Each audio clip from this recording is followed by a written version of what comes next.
Alrighty, y'all. Hello, hello.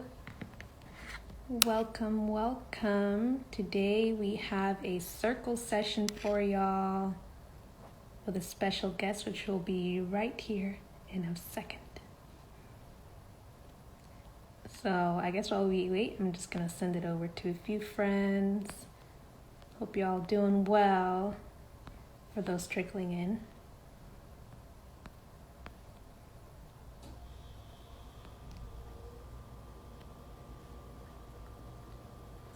Hey friends, what's up? What's up?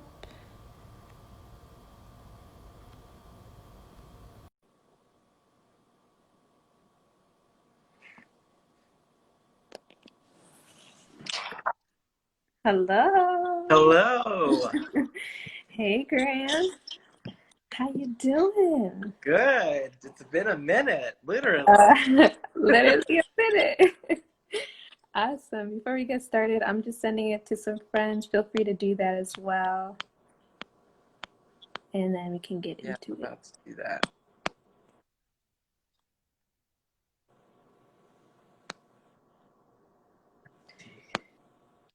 But yeah, it's been a good Saturday.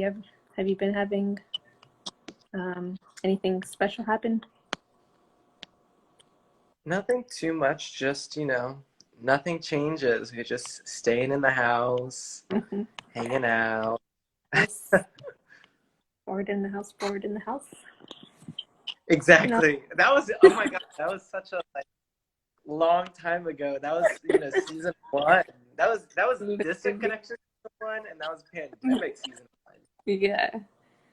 That's so funny. I think we were right on par with our season 2 with COVID season 2.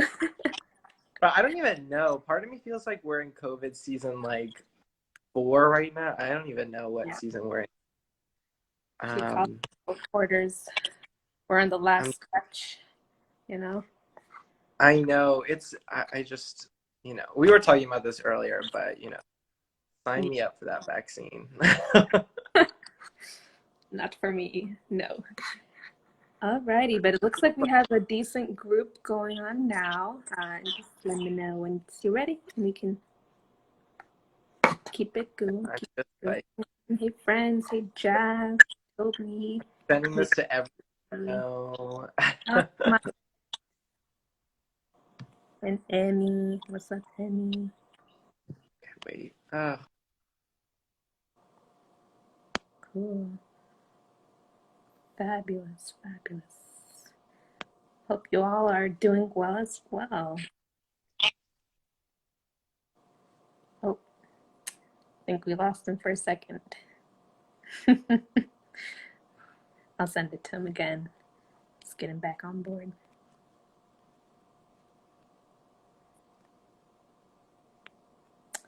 Can't wait either, Jazz. Hopefully he is able to join right back in. Come through. Oh, my sweater. Thanks, got it from H&M. Okay, sorry about that. I have no idea what happened. I was sending it to everyone I know, and then all of a sudden my screen just went black. So that's okay. We're good. We were all here, just settling in anyway, so all good. Alrighty, so I think we can get into it now.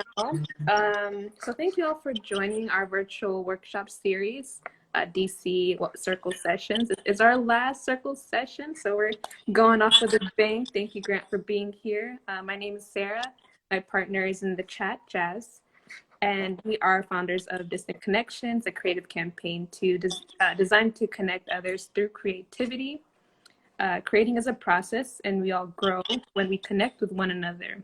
Our goal with DC Circle Sessions is to support creatives by providing a space for members of our community to share their insights and push others to grow in their crafts. So for our DC Circle Session finale, we have Grant Tapler. He is leading this workshop on graduating from Guyland, Toxic Masculinity in the Workplace. Grant is an accomplished researcher, published writer, and graduated from the University of Virginia.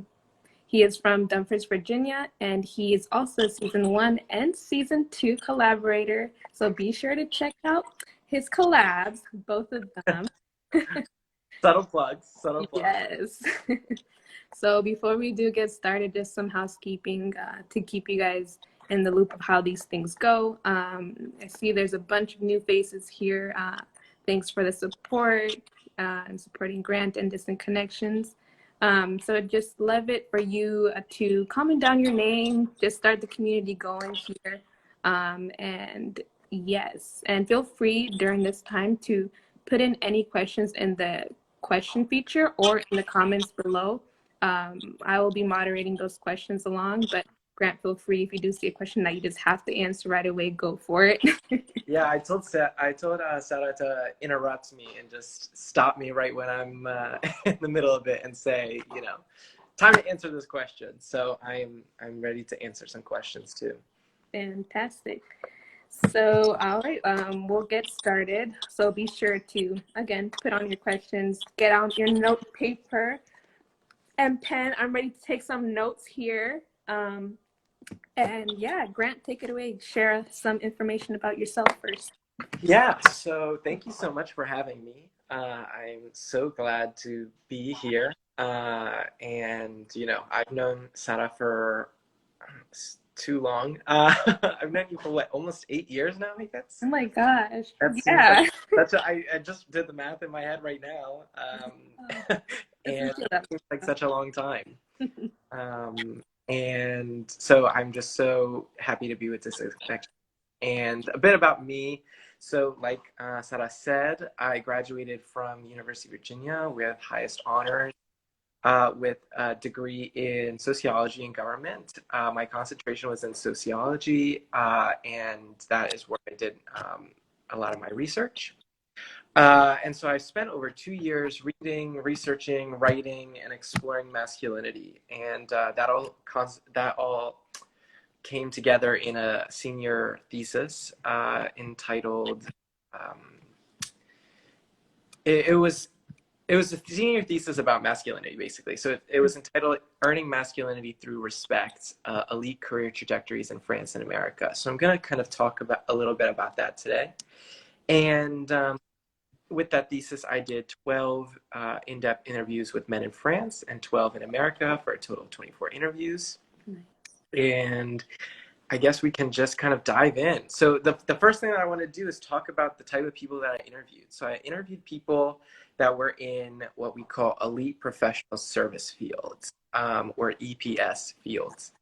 These are fields of finance, consulting, and law. And there's a wide body of literature on these fields. And as some of you will see in the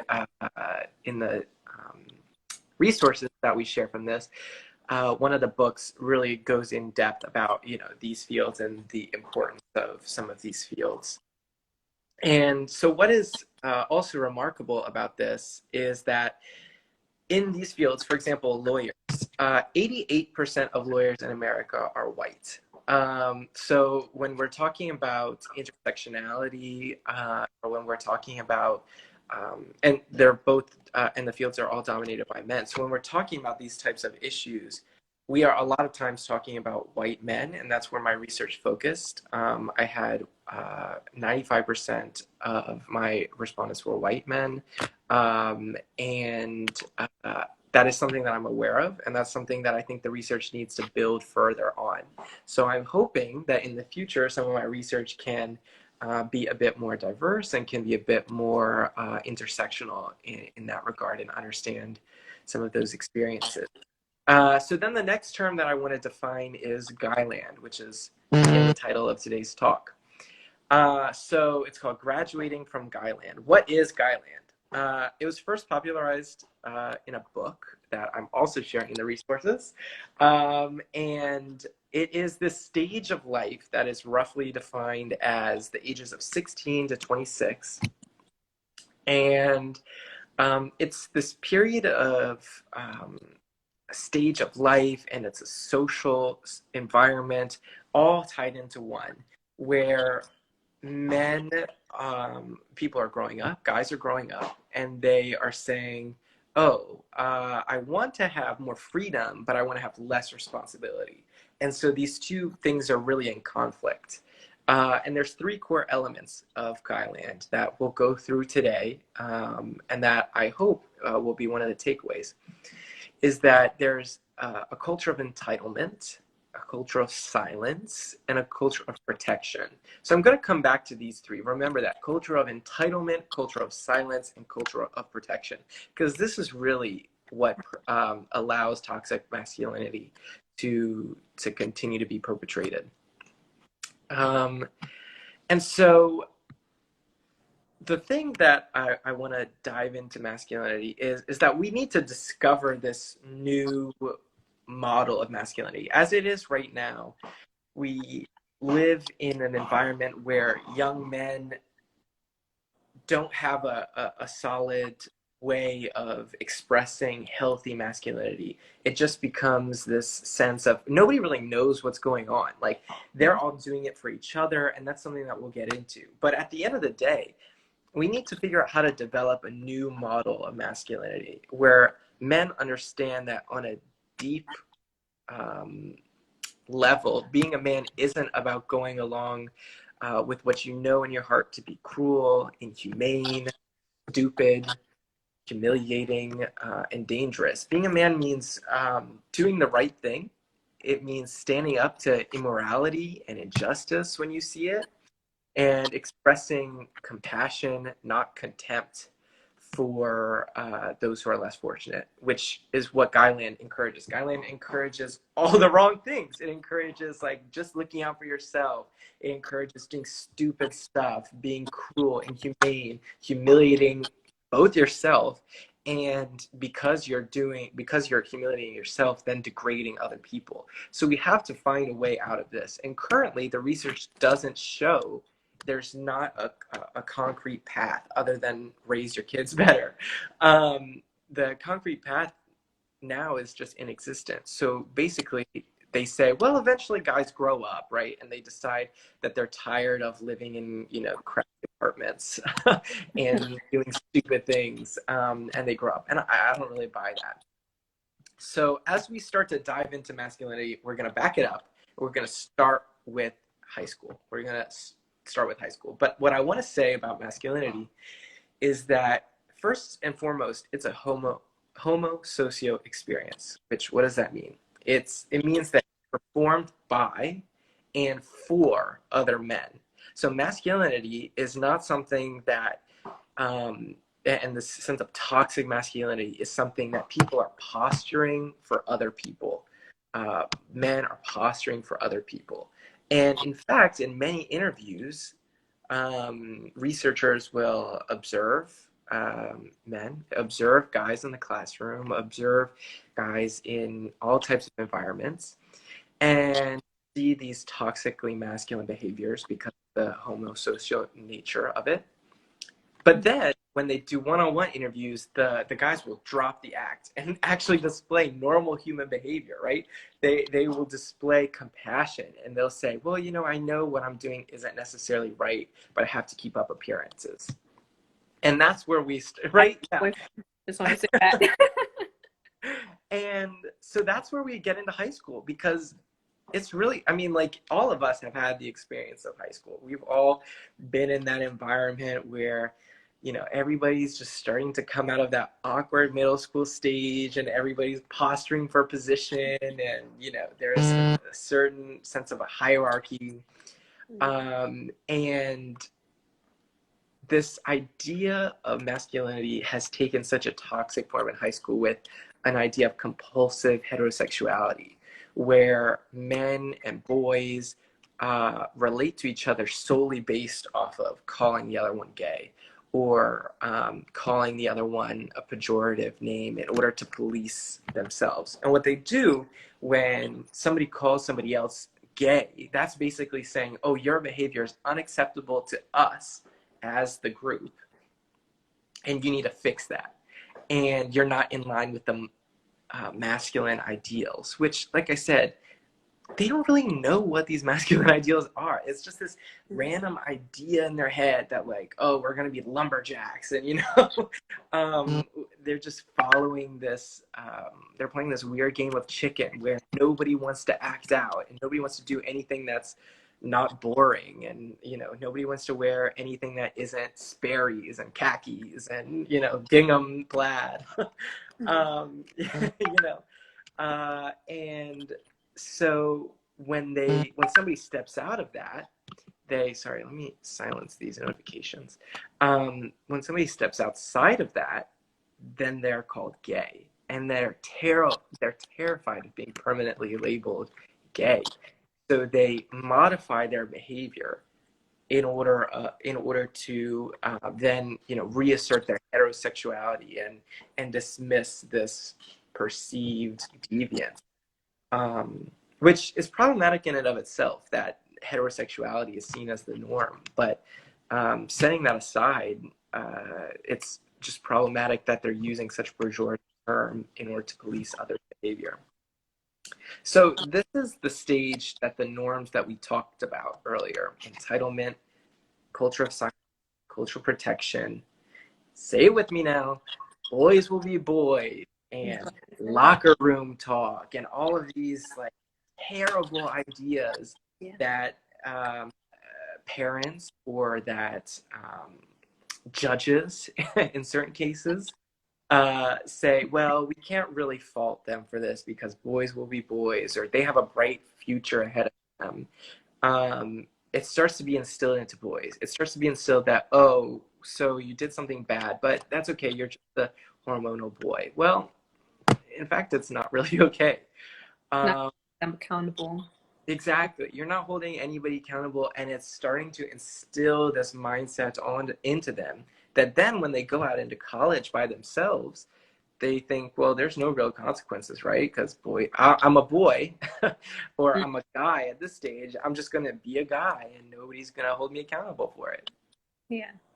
Yeah. So, and the last part about it is, with this compulsive heterosexuality and posturing for other guys, then there starts to become there's an undercurrent of physical aggression, that these guys have to have bigger muscles than the other guy, or somebody steps in front of them, they've got to knock them out of the way, and there's a lot of physicality between the guys that are doing this, that are participating in this. So it's important to understand that these toxically masculine aspects start, at a young age of high school, where people are really impressionable. And then, just like we all have that same frame of reference for high school, we all have a frame of reference for the university environment, whether it be from movies or whether it be from personal experience. So I'm going to start this university section off. We finished high school, we're in university. I'm going to start that section off with a bit of statistics, which hopefully I will keep not super boring. So a 2020 study found that men who at the start of college more strongly endorse male roles about norms, status, or the belief that men should strive for higher social status were more likely to join fraternities. And this is mostly white men and mostly white fraternities. Now, what does this mean? Because that's kind of a lot.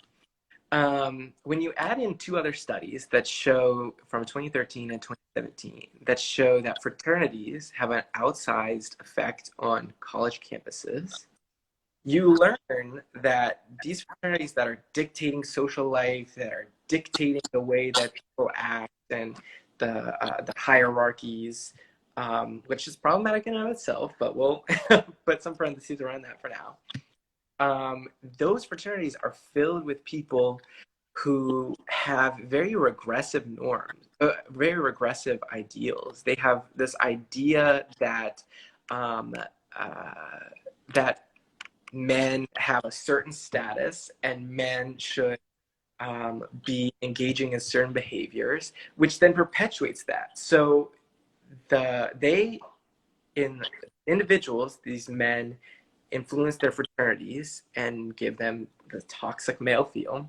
And then the fraternities then influence the university culture, which then gives university culture a toxic masculine feel. So it's just this never ending cycle of men joining fraternities because they feel a certain way about where men should be, and then the fraternities perpetuating this idea about where men should be, and then everybody else falling in line. So I don't want to spend too much time in university because I think it's valuable to focus on outside of university, but I want to talk about the three core elements that I mentioned earlier. Cultural entitlement, which says men think women owe them something. That's where we start to, they're entitled to something. Oh, so if a girl gets invited to a fraternity date function, then, oh, I invited you to my date function, you owe me sex, right? Or if they come to a fraternity party, you also owe me sex. Or if you even just get coffee with somebody, they're like, oh, well, you owe me sex and don't treat me a certain way, then, something's wrong with you. You're not giving me what I'm entitled to. Then there's the culture of silence, which, secrecy in fraternities, secrecy around what happens, even in university life. A lot of times, Title IX cases are put totally behind bars. And then cultural protection. Think snitches get stitches, but instead, snitches get blackballed from social events and lose a large part of university social life. So this isn't to say that this only happens in Greek life. It happens across a wide spectrum of environments in the university.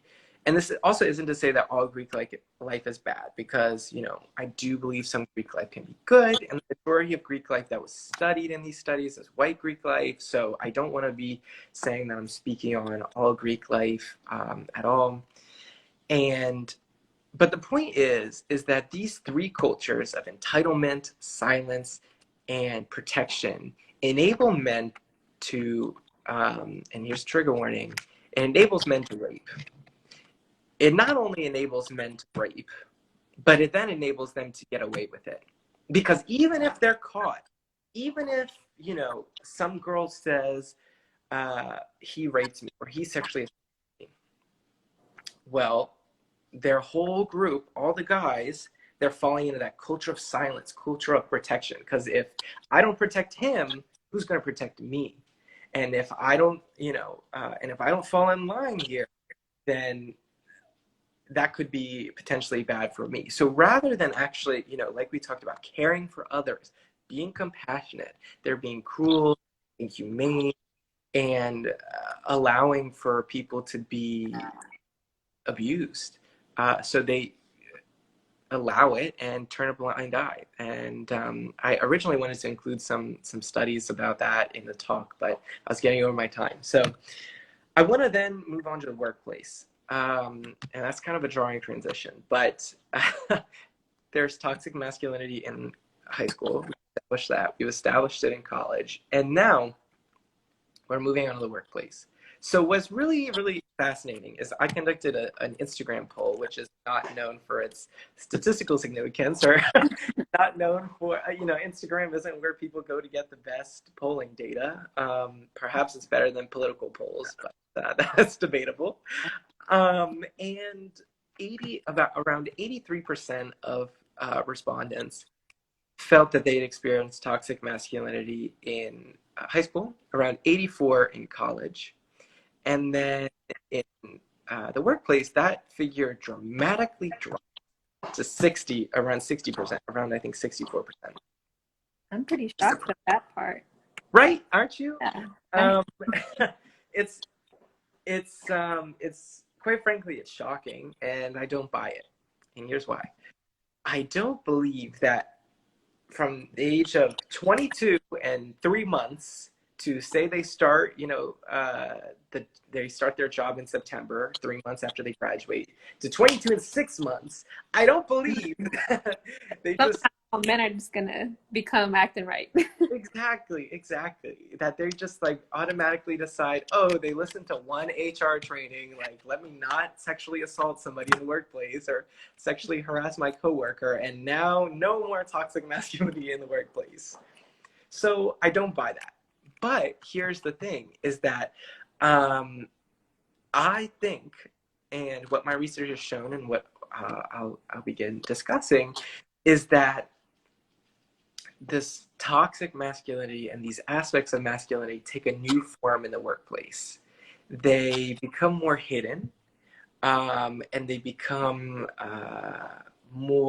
they become less overt, right? It's a workplace isn't a fraternity. You can't haze your colleagues, but you can force them to act in a certain way. You can give them grunt work. You can make them come in at early hours, stay late. You can kind of fashion it like a hazing process without actually being called hazing.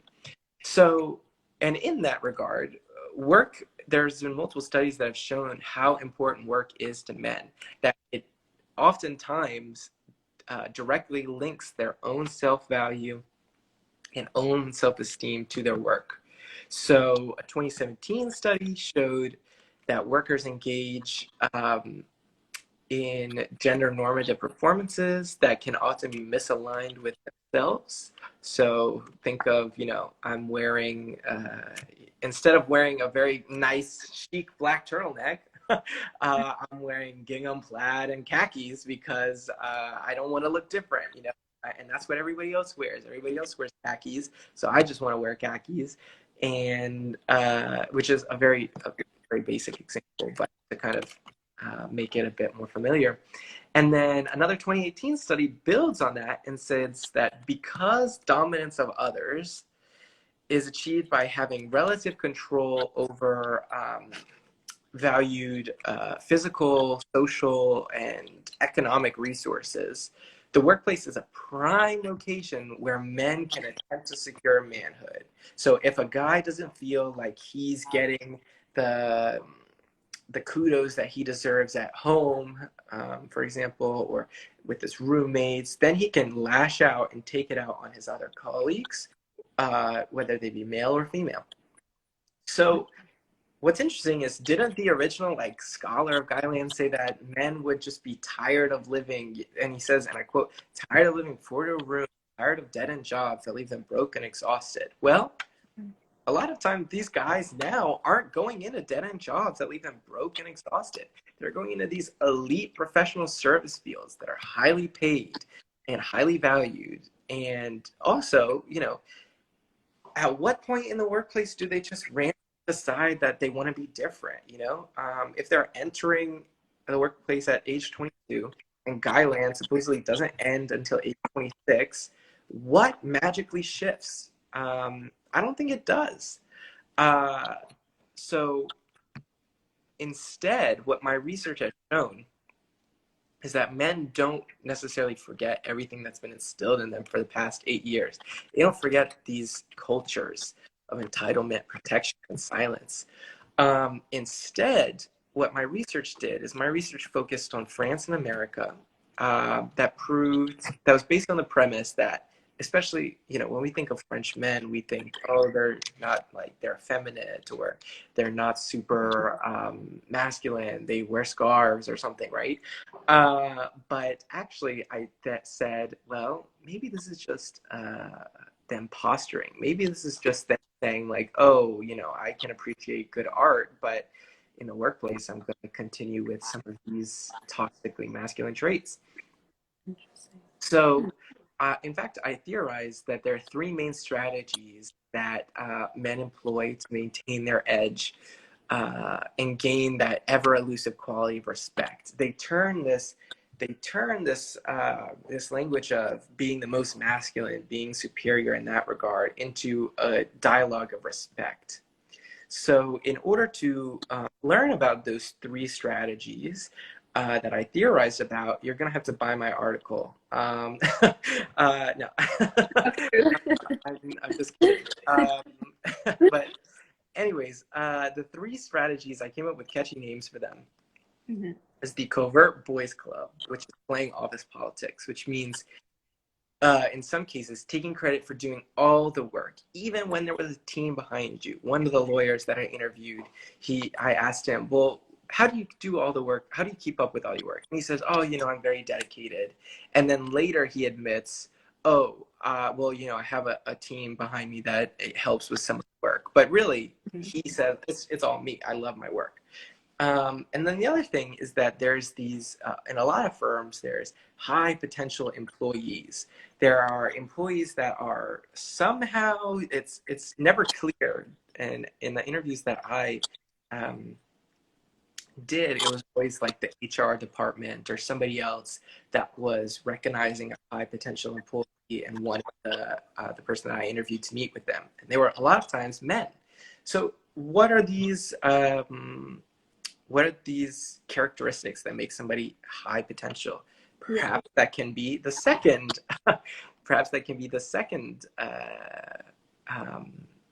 strategy that I talk about, which is burning the late night oil, which is working long hours, demonstrating work is a priority. So in these elite professional service fields, there's no normal 9 to 5 schedule.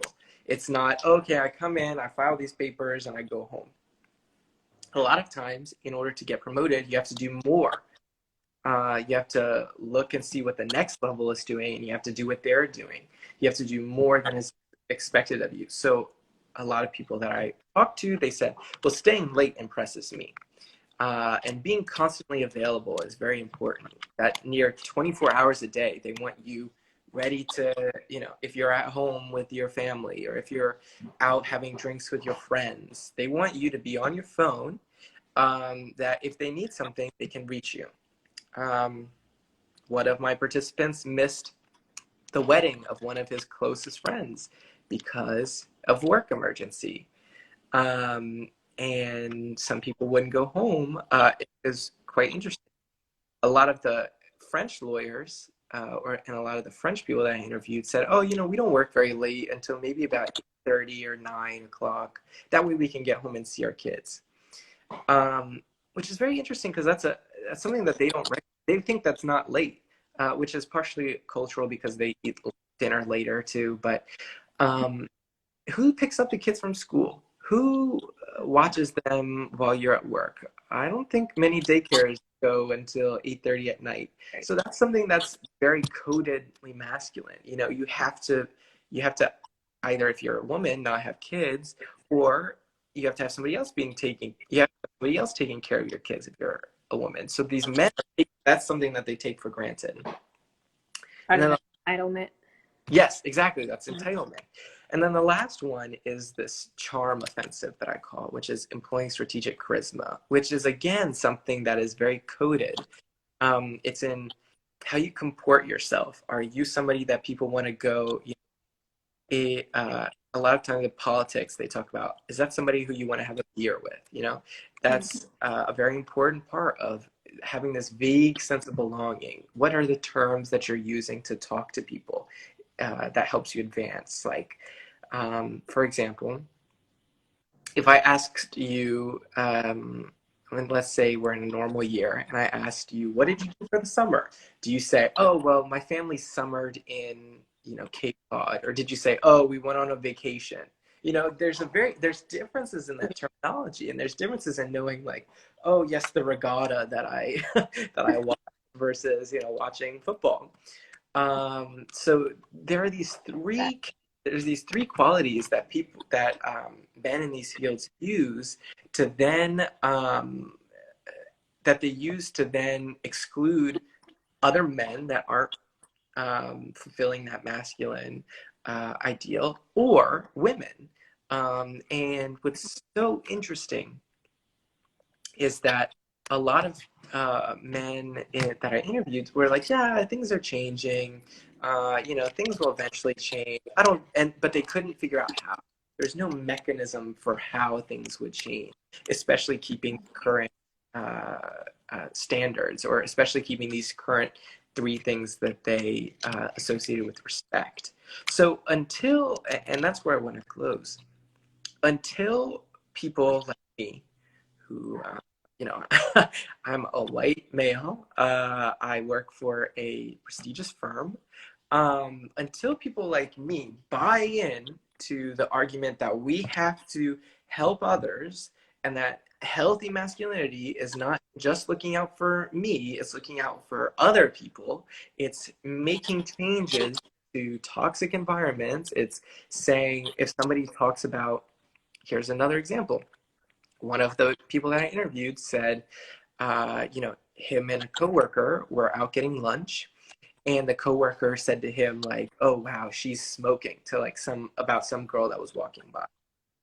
Until we say like, hey dude, that's not okay to talk about somebody like that, or you shouldn't be making sexist remarks, or that joke's not funny, until we buy into the argument that we have to protect others and that we have to maybe give up a little bit of the unearned privilege of that sense of entitlement that the men who succeed in these fields have, there's not really change. So I'm hoping that this talk and more talks that I give and more research that I do helps change some of the narrative. It helps give people the tools that they need to, until the workplaces are changed in a way that doesn't prioritize these men, that they can then use these techniques against them, right? They know what people are looking for in workplaces. They know how to navigate them.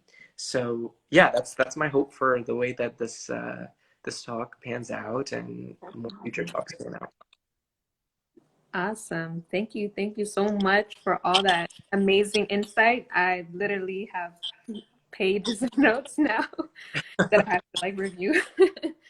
But yes, so this is probably now time to get some questions from the audience. So if anybody has any questions, feel free to put in the comments or the question feature. But to start off, I do have a question myself. You talked about, doing the right thing and, for men to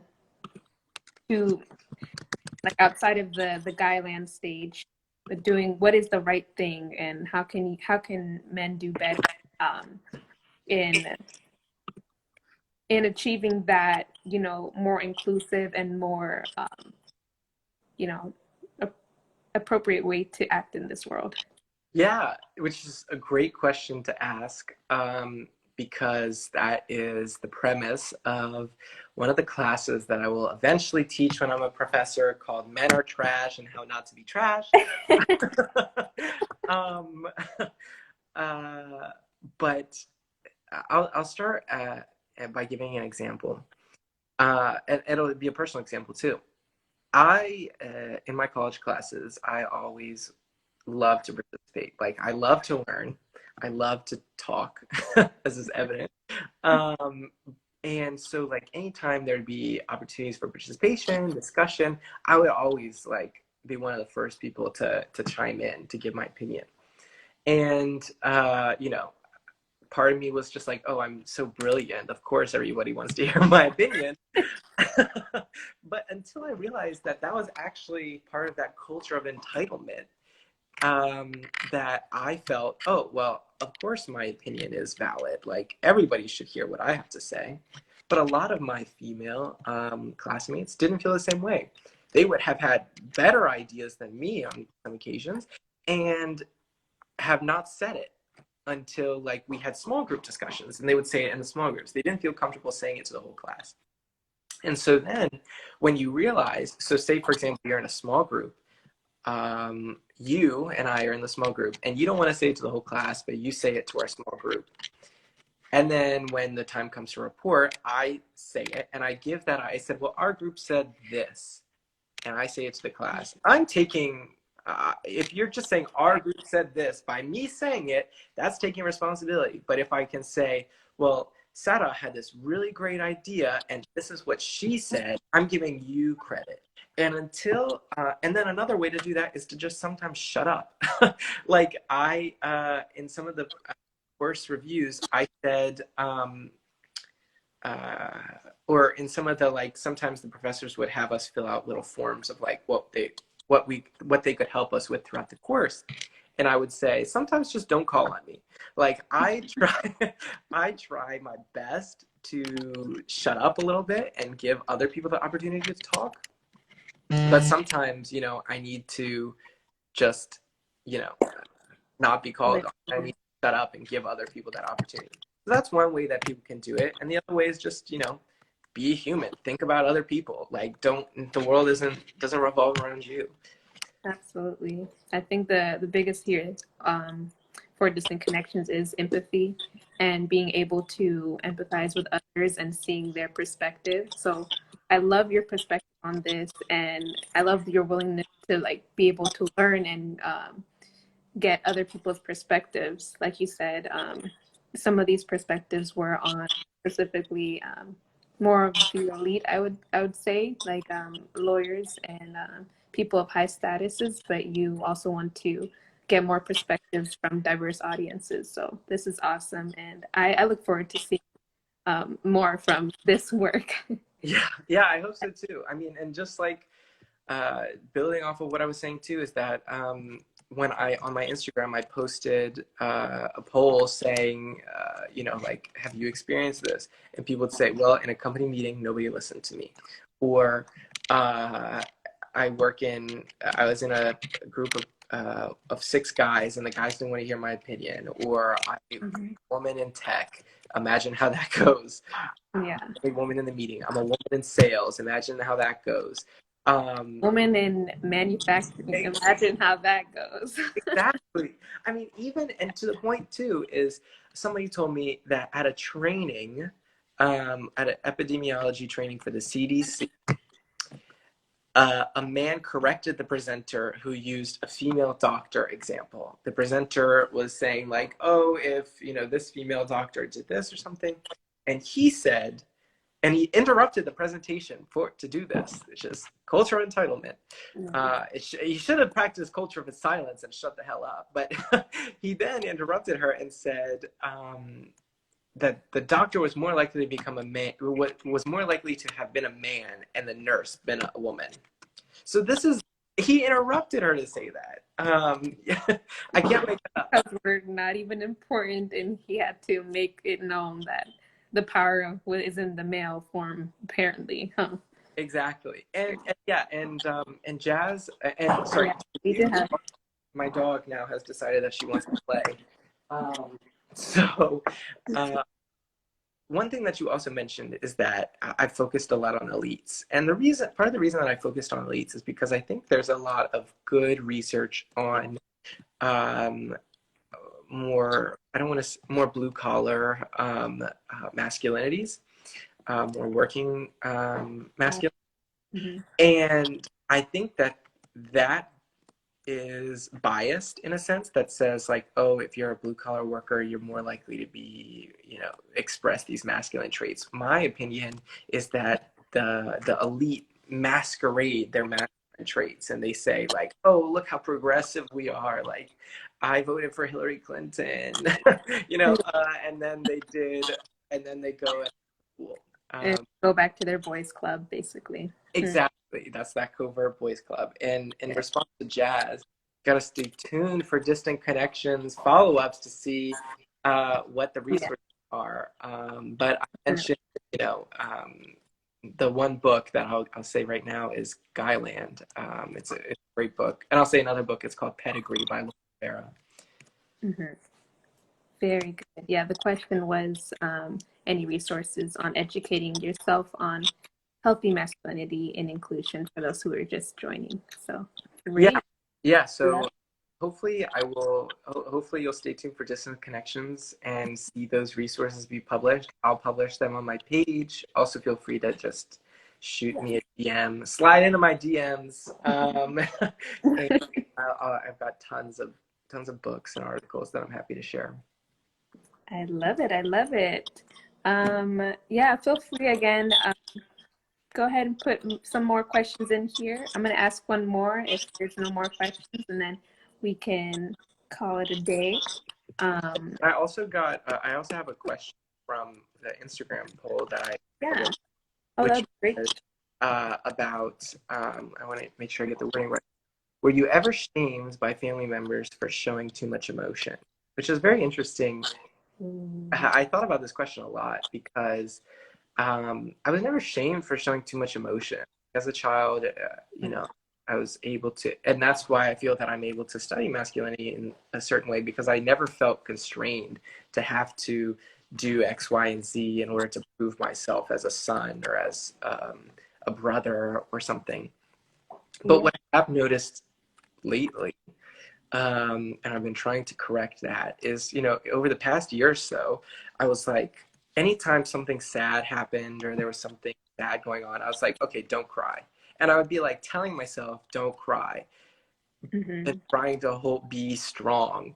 But, you know, that's why men are suicide rate. Somebody else commented that, and it was really, uh, I don't remember exactly what they said, but they talked about men holding in all their emotions, and that not being healthy. So that's very important. And that's something that I never was taught, but that somehow I picked that up from the periphery of masculinity. Like, I've been telling myself, like, I okay. think that's so funny that you actually mentioned that, because this morning I was reading All About Love by Bell Hooks, Mhm. and she was talking about how men particularly aren't able to show their emotion, specifically because not only, you know, the male figures in their lives, but also women in their lives will play part in that kind of masculinity that they've been taught too. Men need to be strong, men need to be powerful, and they can't show emotion because then they're not going to be loved in the same way, because they need to be the strong figure in the family or whatever. So it Yeah, is taught really early on, just growing up in many households. But that is awesome that that your family is kind of more progressive in that way, like letting you being able to share your emotion, like, and feel yeah. free to do so. That's super important. I think more families need to do. Yeah, I mean, because I'm a crier, like, I'll admit it. But there's something sad. I will cry at TV shows, I'll cry at movies, I'll cry at books, like, Yeah. because that's just, I think it's very important and it's very healthy to express your emotions and let them out, right? And you're exactly right, more families need to be doing that. So I thank the person who asked that question, that I will let stay anonymous. Great. Well, I think we're wrapping up here, but I think we want to just mention this is our last DC Circle session. Thank you so much, Grant, for ending off with a bang. You said. Um, Feel free, if you see some of our followers, if you don't follow Grant already, go ahead and follow him and look for his published article coming out. So actually, it's a research document. So how would you describe this Yeah, specific so details? So right now I have one article published, and that's totally unrelated to my research. That's about actually the 2020 election, which you can find on my page. And then I have another article that I did an interview for the Boston Globe, that I think, I don't know if I share that on my page, but I can also share that. The research article, the sad thing is that research takes a long, long time to publish. So that is forthcoming eventually, Yeah. but I will keep Disney Connections attuned to that. And I just want to say one last thing, is that there's a book that I don't like called Lean In, by, Oh, it's a uh, very problematic book. tell me about it. I hear mixed reviews on that. That was on my reading list, but I wasn't too keen on it. Yeah, so it's by, it's basically saying, like, women just need to try harder, right? They just need to be better and achieve all their ambitions. But instead of saying lean in, and without diving too much into that, I think what we need to say is sometimes we just need to lean out, right? Like, you need to, there's this whole, and now there's all the terrible analogies of, like, a seat at the table, and if you don't have one, like, bring your own. Well, that is selling people short. Men need to, you know, bring another chair with them. They need to, you know, maybe move their chair to the side. Men need to lean out a little bit and allow for women to do what Like, they, yeah, yeah, do what. basically like leveling the playing field. Exactly. We can't just say, like, so often we tell little girls, like, you can accomplish anything. Like, you can be a rocket scientist. You can do that. You can be an engineer. And we can tell them that all we want, but without leveling the playing field and without saying, without getting rid of some of the systemic and structural things that are blocking women from entering those fields or being successful in those fields, there's no point in telling them that. So when I say, like, oh, lean in, all right, come on. Like, I can tell you lean in all day, but if somebody else is elbowing you out, it doesn't really work. So, Yeah, um, I think it is in the context probably is like within what you can do to make space in these male dominated spaces, which is, you know, in many fields is if women do get the chance to be part of the in group or per se, you know, excel in their field is creating space for other women to move and make space for them. So I think that seat at the table feel is a hard way for women to get in, but you know, a lot of people do persist to get in those spaces. And regardless, like patriarchy and all these kind of systematic ways of pretty much belittling women, um, it's remarkable to see how many women have made it in and are making room for others.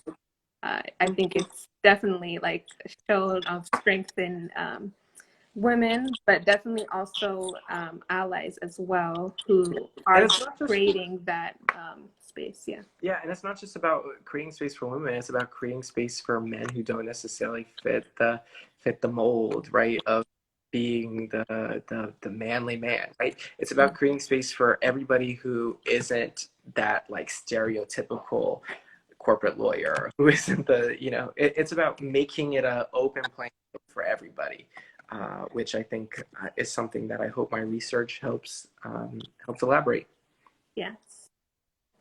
Fantastic. Fantastic. I love it. Awesome. Well, again, everyone, make sure to follow Brand. I'm going to, can you shout out? Actually, I don't have it out, but can you shout out your Instagram? Yeah, I gotta remember my handle. Because Or, I'm on my computer. I'm pretty sure it's just Grant_Tabler. I don't think it's anything else. Yeah, it's Grant_Tabler. I'll put it in the chat too. oh, awesome. Yes. So make sure to give them a follow and then stay tuned at Distant Connections. So distant.connections if you're not following already. Feel free to go and check out his collab and all the others' collabs. We have one more coming out this coming week. And stay tuned just for more more things to come from us, from Grant and the community that we have here. So blessed to have you here, Grant. Appreciate everything that you have shared with us. I'm sure everybody here is. I hope you took some notes because these are good.